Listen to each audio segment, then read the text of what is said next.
Hey guys, Mr. K here, and rumors have it that a lot of people still visit the bank for a number of things that can be done on their phone. Why though? Anyways, in this video, I'll be sharing with you more tips that you probably don't know you can do on your phone, specifically on the Fidelity app. With that said, let's get right into this, shall we?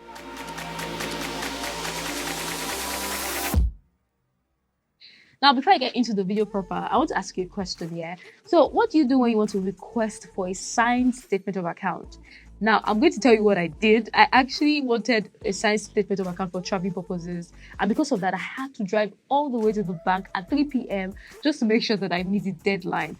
And guys, you know how hectic that would have been given the traffic situation in Lagos.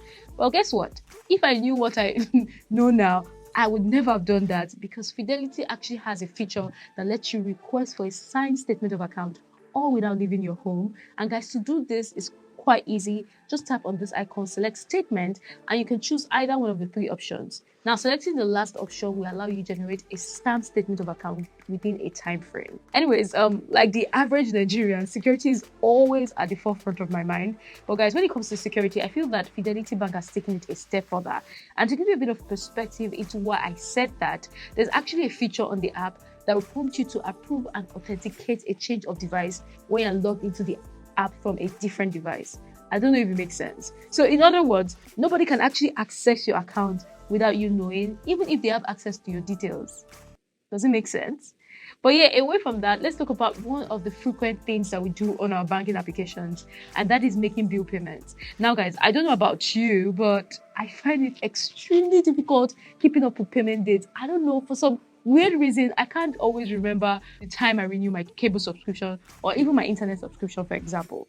And even though I get SMS reminders and notifications from all of the companies that I've subscribed to, I feel that it would make a lot of sense if your bank is the one reminding you, since they take care of your money, right?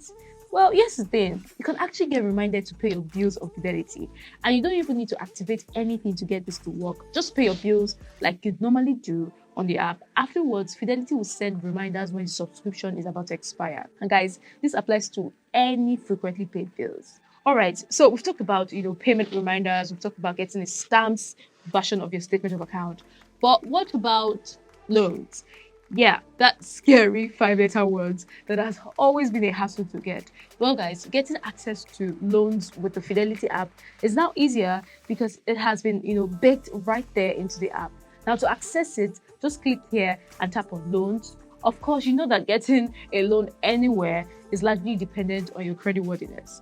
But yeah, aside from getting access to loans on the app, you can actually schedule loan repayments. You can also buy out loans, all at the tap of a button. But yeah, still on loans, Fidelity actually has a different type of loan on the app called Float, which is pretty much Fidelity loan against turnover.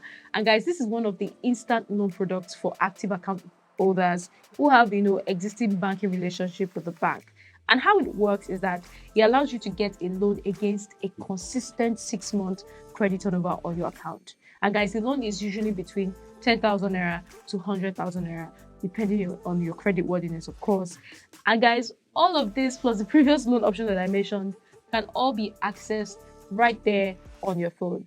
By the way, for those who don't have access to their phones for some weird reason, you can actually access some of these features by visiting Fidelity's new website. And yeah, anyways, let me know if you knew about any of these features before now and what do you think about all of these new features that I've mentioned. I'd like to know your thoughts on this one. And as always, don't forget to like, share, subscribe, all that good stuff. And I'll see you in the next one. Take care.